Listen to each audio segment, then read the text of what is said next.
జారిపోతుంది.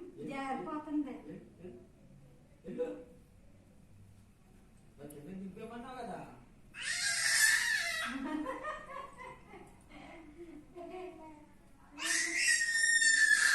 వెనక బాగుంటుంది.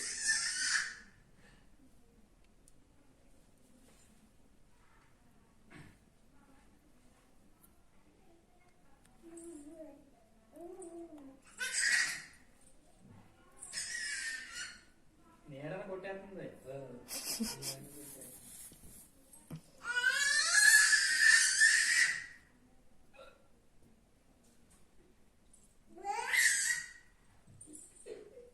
వెనకెళ్ళిపోతుంది. ఇలా లేకపోతుంది, జారిపోతుంది.